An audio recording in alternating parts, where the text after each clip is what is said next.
Thank you so much, David. It's very, very pleasant to be back here again in Washington, D.C. And I'm here with Tony, my husband, to enjoy, I was hoping a little bit warm spring in Washington, and I was not prepared to have a 37 degree in the morning. I thought that this is already spring. So this is my third time, actually, David, to be back here. So invited by USINDO to give a dinner speech for 3 times. So I must have done a very good job. So you have a repeated order.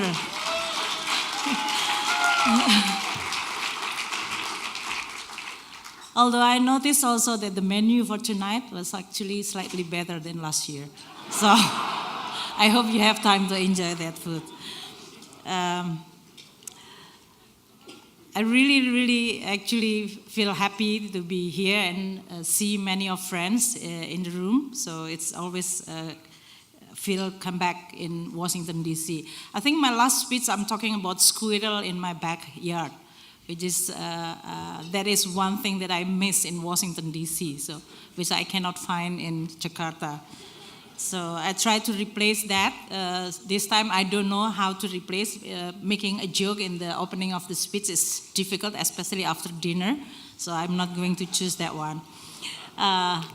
Thank you so much also for all the kind word that David mentioned earlier. We try to actually keep up with our own work. President Jokowi is a very tough president for me personally. I always been seen by my own staff that you are a very tough job. No, I have a tough boss also, so it's quite match in a way.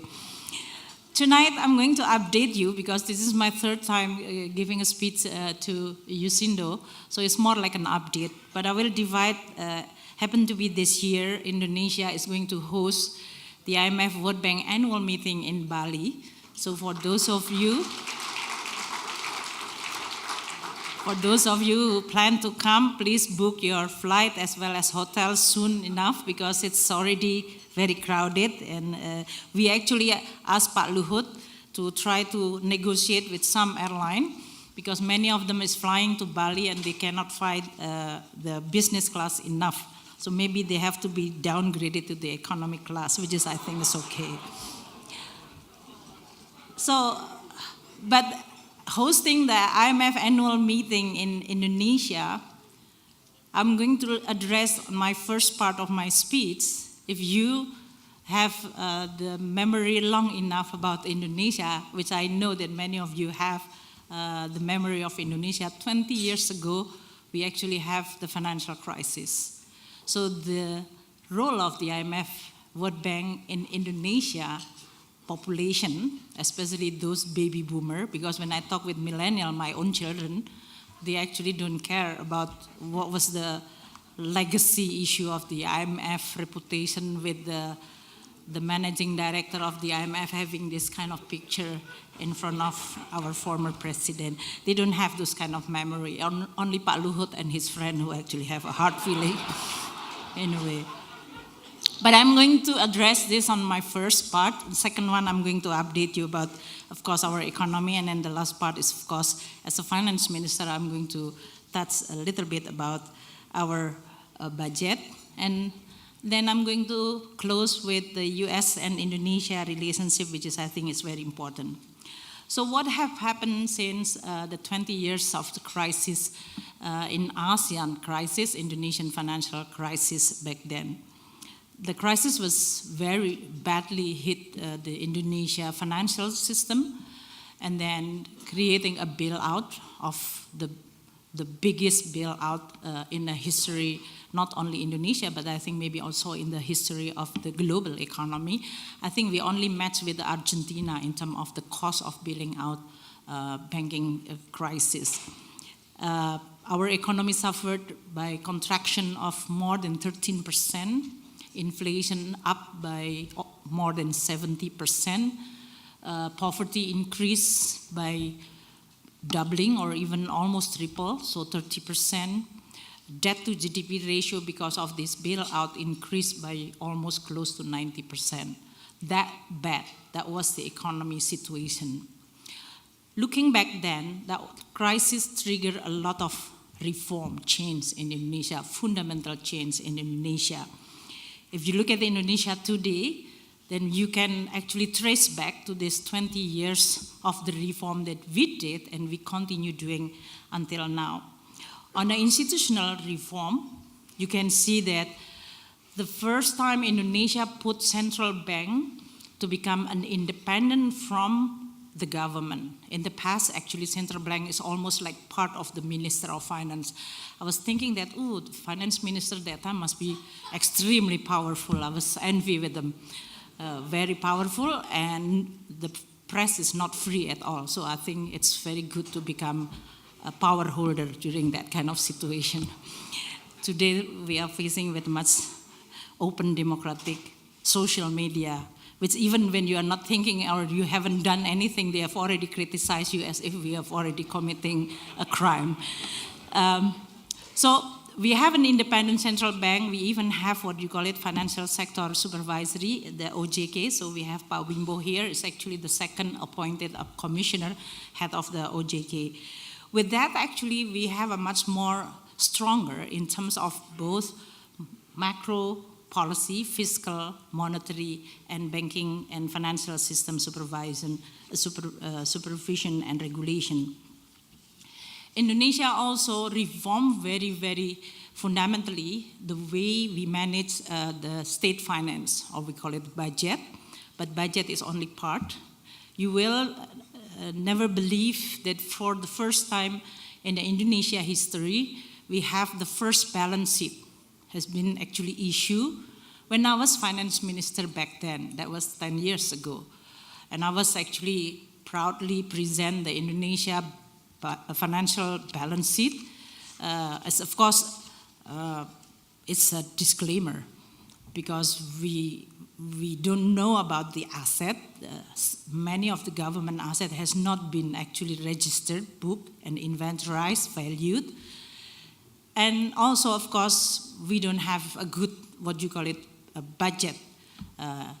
We adopted the more global international practice of managing the fiscal. In the past, Indonesia always claimed that our budget is always balanced because we actually presenting like a T account. So the left-hand side is all the revenue, but the revenue, and then revenue is including borrowing, because the borrowing is creating money, revenue. So we created those kind of the T account, and then the right-hand side is the spending. So we say that we have a balanced budget. And of course, we changed it into the I account now, just like adopted by many other countries in the world. And we have the state finance law, which changed the way we manage our fiscal policy. We have the fiscal discipline rule. Maximum deficit in a year should not exceed 3% of GDP. And the debt to GDP ratio should not exceed the 60% of GDP. Our deficit this year is 2.19, and our debt to GDP ratio is 29% to GDP, much way healthier than United States economy, of course. But many of Indonesian people don't believe that because they always see United States, the strongest, the largest economy in the world. So it must be the Indonesian finance minister making it up. But it's actually much healthier in terms of that. And then we also have accountability, which is much, much different. Apart from this fiscal discipline, we have an independent audit. So like the government accounting office in the United States, we also have this independent. And we actually now have to publish all our financial statement. Another thing which is radically changed from Indonesia is the democratic system. We have democracy before, we have election, but it's not really the democracy like today. which I think the previous speaker is actually telling that you are the oldest democracy and still learning.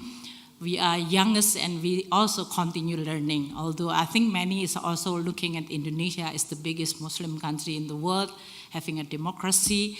And as I remember when I was in the World Bank as a managing director, COO, that was when the Arab Spring happened. And if I look at the Arab Spring, many of the countries there, and with the Indonesia own experience Arab Spring after the financial crisis, I think Indonesia have a much, much more robust and steady development after this democracy and reform that we are adopting. So it's a very good model. Maybe that can be one of the role model and example, and we hopefully can continue maintain that.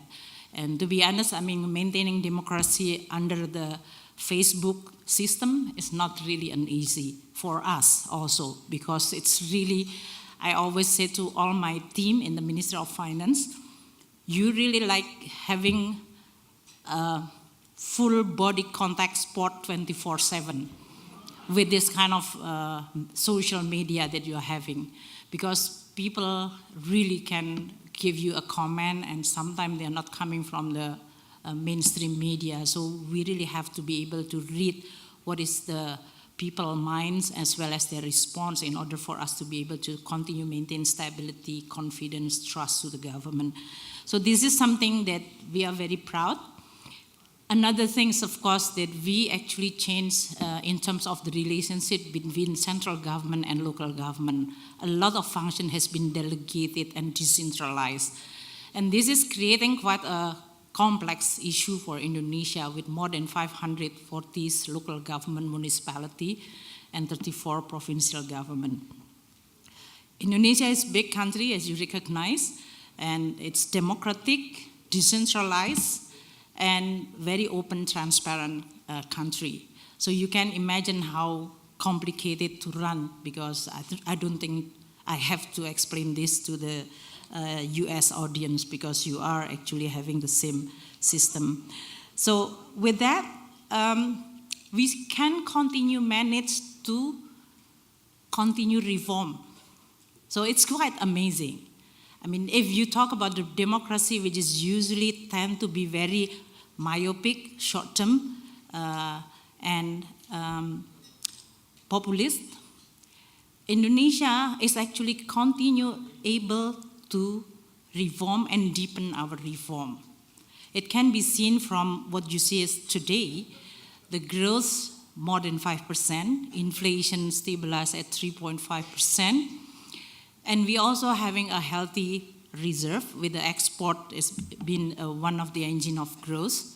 So we are affected, of course, by the commodity price in the past 4 years, but we are actually diversifying our economy in a way.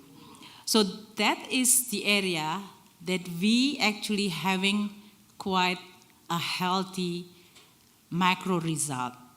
But the reform that we are doing is actually trying to, for example, addressing the fuel price. We are more now targeting building the social safety net, helping our poor family directly, but at the same time try to introduce market discipline and others. And the latest one that we look at the performance of our economy, we continue believe that we need to revive more the investment and export. And this is the area which is maybe easy or not easy, because Indonesia traditionally investment and export was very strong. But we need to jumpstart again after the global financial crisis. And this is the job that now President Jokowi asked all the cabinet members to work very hard. First, maintaining the consumption, healthy consumption growth, but reviving and jumpstarting investment and export. We are doing in 3 different areas in this case. The first is, of course, try to create an environment which is friendly for the investors. It is actually recorded in the form of doing business indicators, and Indonesia is actually among the top reformer. I must say, when I was in the World Bank is the one who measures all the doing business indicator. And I have to testify that it's not really easy for a country to try to jump from 120 rank into 72 within only less than 3 years. I know that when I was in the bank, for example, Russia under President Putin has a very ambitious target of jumping the doing business to the 40th rank. So he actually invited bank staff, asking all the governor of the provincial area and have to adopt the reform. And this is in Russia, of course. So you actually can expect to have the instruction by President Putin will be effectively done. But it's not really achieving the result. Then you have another example like Prime Minister Modi in India, who also coming from Gujarat, and actually the state which have the top doing business indicator in India. And he wants other states to have the same doing business. So try to have a competition. When I visited India, every time I come to the state, they always very proud that I'm going to beat Gujarat. Next time I'm going to be number 2 or number 1. But still really jump up to the 70s, second rank from 120. We are now ahead of China, Russia, India is actually behind us. So that is the leadership of President Jokowi, who's actually very no-nonsense approach and asking the team, the cabinet to work and deliver the reform. He doesn't feel like easy to be pleased by a good macro data. Coming from the business himself, he said that, well, I suffered a lot from bureaucracy and government in the past, from the policy regulation. So I really want to change that so that all my other colleague business, especially the small, medium, they actually can see that the government is totally reformed. So it's a very, very tough target for us. But we are very proud in making the progress, and we will continue making that kind of progress. The reform, which is business-friendly, investment climate, which is good, and the regulation, which is simple. Another thing is we are not also satisfied by reforming our regulation, but we also try to improve by providing incentive. And this is the area that we are now looking at all the tax reform. And to be honest, the United States, you as the biggest country in the world, you should know that whatever happened in here is actually read by everybody in the world. So when you did the tax reform, and you are lowering the rate, for many of the business community, they only remember about the lowering rate because that is the only thing that they want to come to President Jokowi and then asking me. See, the US is already lowering rate, Singapore is 17, US 21, Indonesia is 25. That is being seen as way too high. So I'm having a very tough time now in actually dealing with this competition on the rate. But we are doing a reform much more comprehensive, not only focusing on the rate, but also in terms of how easy for you to pay tax, the simple, as well as how we are going to be able to create a much better fiscal policy in order to support and incentivize business, including the investment. So we have a tax holiday, tax allowance, as well as reducing tariff for small and medium enterprises in Indonesia. And we will continue reform by improving our business process, investing in an IT system and database. The compliance rates now improved from 60% into 72%, which is good. We have tax amnesty before. I'm speaking in front of the US community here, so I will invite you to participate in the procurement of this IT database system of our tax, because we really want to build a very good and sound, strong, good governance tax system in Indonesia. And then we also actually try to do more in supporting our export. So talking about export, ASEAN, as well as Indonesia in this case, is among the country, or Asia in general, is among the region and country who benefited from the open trade system. If you look at the history in the past 30 years, the ability of the world in achieving Millennium Development Goal by reducing poverty by more than half is actually contributed mainly by the ASEAN countries. That is China and then Southeast Asia. And they were able to achieve that because they actually open and integrate and use trade as a very effective way in reducing poverty. So creating an open trade, fair trade, the United States now using the word fair, open trade, is very important. Because if you want to see the world is becoming a prosperity that can be shared across region, across country, that is going to serve the interests of all countries in the world, including United States. So we do hope that this kind of policy, which is proven very effective in creating a win-win as well as poverty reduction and share prosperity globally, can be maintained by all countries in the world. Of course, we always find here and there any unfair practice, trade practice that need to be addressed, but I think for countries to be able to maintain the benefit of openness and trade system that will serve mutual benefit, we really need to be able to come up with an agreement on how the dispute can be settled in a much more constructive way. And I'm actually hoping that the United States will continue playing this leadership role in believing in the global world order, which is based on the mutual benefit relationship. With that, so Indonesia will continue to invest in infrastructure, human capital, in order for us to be able to support this investment export as an engine of growth. President Jokowi has actually shifting the fuel subsidy into more productive spending that is on infrastructure. And we've been done this in the past, we've been doing this for the 3 years, and we will continue because Indonesia is a big island country. In a strategic location, connectivity is becoming one of the most important, not only strategically important from the political and security, but also essential for our economic development in a much more inclusive way. So infrastructure development is going to be still continue a priority for us. We will continue using both the state money, that is budget, as well as the state-owned enterprise, but most importantly, on its infrastructure development, we will invite more private sector participation.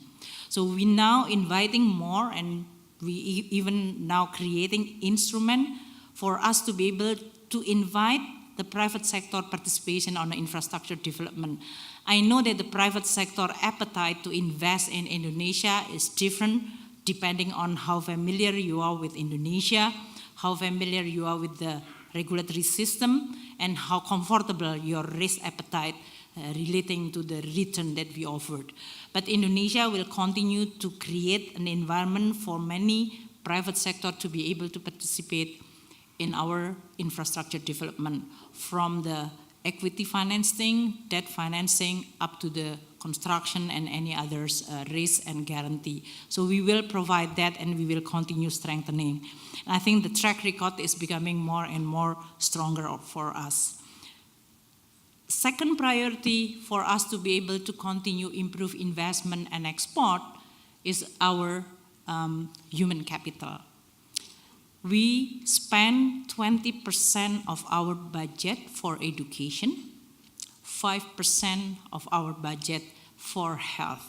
The two combined is 25%, a quarter of our budget is actually for this health education. If you combine with the social protection, then the three combined is almost 60% of our budget. Now, with that, the issue for Indonesia is not about whether there is a commitment or whether you are actually allocating enough budget, but the Indonesia challenge now is actually how you are going to make sure that this resource will deliver a good result. So many of the discussion now is how we are going to design the education program in Indonesia. David mentioned about the initiative to establish the LPDP, that is the scholarship fund. We call it the Sovereign Wealth Fund for Education, because of this mandatory of spending 20% of our budget. Currently, the amount is more than 2.5 billion. It's going to close to 5 billion in the next 5 years. And we use the proceeds to send many of Indonesian students to both domestic as well as abroad. United States is among the most favorite destination. The only thing which actually constrains you is actually your tuition. It's so expensive. I must say extremely expensive. You always like try to convince me, but the quality in the US is much better. I don't think so, but yeah, but you are so expensive. And I personally actually experiencing this because my son, thankfully, is going to graduate it from Dartmouth in the next 2 months, and I'm going to be very relieved with the tuition that I'm going to stop to transfer. Oh my God, that is so expensive. This is someone which is not finance minister, but because I was graduated from the United States, when was that? Is that 25 years ago? At that time, the US tuition is still very reasonable. So I think the US need to address this issue very seriously. So in order for us to be able to actually enjoy the quality of education, while at the same time, we are going to be able, as the congressman mentioned earlier, the cross-cultural and people-to-people relationship cannot be substituted, even if you have social media, you have a WhatsApp video call, you have the the Facebook. When you visit the country, you live there, you study there, you understand the society, you understand the system, that when this kind of relationship is going to create a long-lasting, and what you call it, a true relationship and friendship can be actually cemented with that. So we are very proud, actually, the US still the favorite destination. In fact, every time I'm going here, many of the students will say, Ibu, I'm from the LPDP, I'm now in a Georgetown, other in the American University and other. So I'm quite popular. Sometimes in the airport, somebody come to me, I thought that they are just recognize me as a finance minister, but they actually say, oh, I'm an LPDP awardee. Of course, they want to have a selfie with me, but that's beside the point.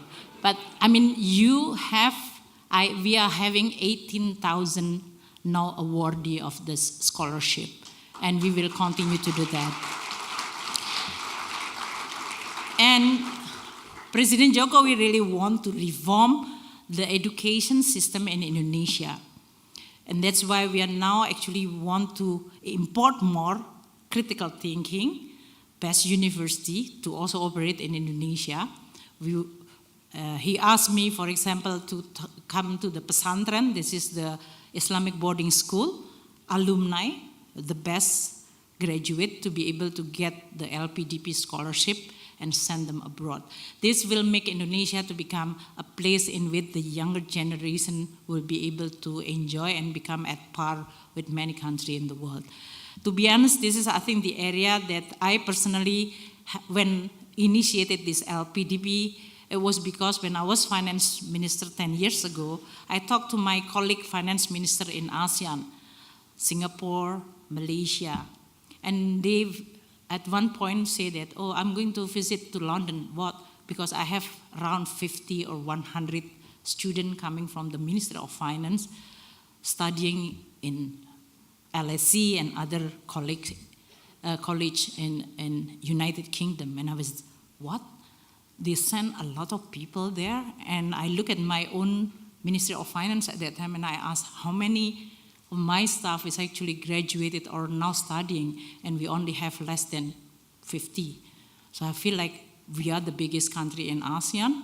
If I'm not starting investing in this human capital, Indonesia can become like the big burden for the region rather than the big engine. So if we are going to be able to make ourselves as a progressive, as well as continue improving our human capital, then Indonesia, not only good for Indonesia, it will be good for the region as well as the world. So that was the history of that. And so we are going to do that and continue doing it. And I do hope that this will also, to some extent, will strengthen the relationship of Indonesia. So what is the US-Indonesia relationship? I think, as mentioned by earlier speaker, we actually have a very good both trade, investment, as well as people-to-people relationship. But still, actually, a lot can be done more and better. And the investment, the US is not the biggest investor in Indonesia. Singapore is you are even behind China, and US will be sensitive if I call it that you are behind China. I hope then it will be provoked. It will provoke in a good way, right, in a way, so I don't. We do hope that the United States have a strength that can be offered to Indonesia. A lot of investment in infrastructure, that is your strength. If we are going to create a connectivity, the demand for Boeing is going to be increased. That's why we are buying a lot of your airplane. We are also doing a lot of what you call it infrastructure, railway development. GE, I think, is going to be one of the potential that will look at it. But you really have to compete with China and Japan. The two players, and South Korea, they're really competing to be present and exist in Indonesia. For them, sometimes the competition is not about money, it's about prestige. If they are going to be seen of building the infrastructure, which is seen by all Indonesian people every day in Jakarta, that is priceless. This is the MasterCard advertisement.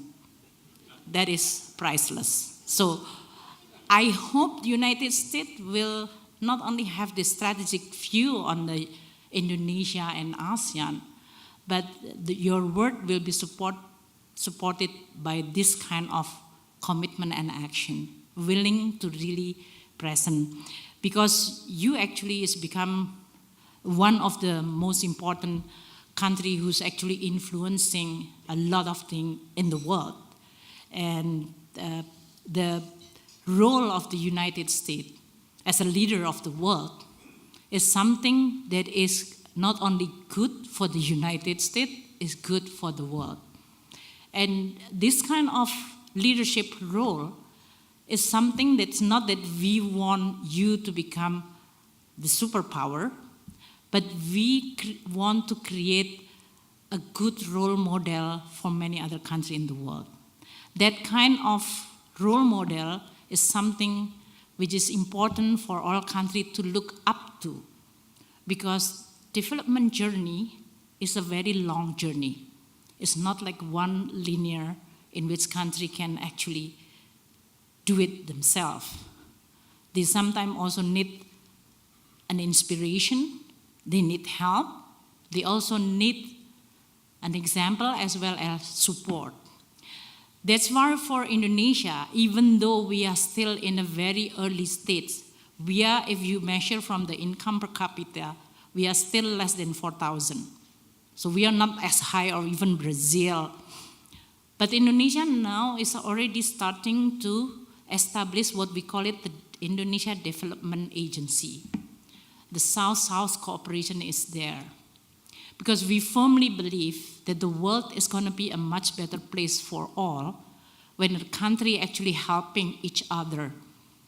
And the South-South cooperation is because we firmly believe also that the development experience is something that cannot be just taught in the textbook, but usually very useful when the policymakers have the ability to exchange not only view, but sometimes visit and see themselves. I personally is an alumni of USAID actually. You hire me at some point of my professional life when Indonesia, as I said earlier, changing from very centralized to become decentralized. At that time, that was in the 2000, United States through the USAID telling me that Sri Mulyani, with this change of the political system, we need to invest more on the local government. because now the decision making is going to be made by the local government. So the USAID providing scholarship for 35 first batch of many local university to take graduate study at that time in Atlanta, Georgia State, to learn about the local government and local government finance. And USAID hired me to become their coach, because many of them never live in abroad and never actually study abroad, and that's why they really need to have this kind of. And you have to be very proud. Many of them is actually become a real influential player in the local government, local university. So they become a prominent. I myself also actually received part of the scholarship from the United States at that time, because my scholarship is only until master's degree. My PhD is actually working at the university. My fiscal policy office chairman, Pak Suah here, is graduated from the University of Illinois. Many of us is now graduated from the university in the United States. But I must say now, observing of many of my senior staff, my Secretary General is from Harvard, law school. So I have a very enjoying this kind of support. But if I look at my top echelon now, 1/3 graduated from United States, 1/3 from Australia, 1/3 from Japan.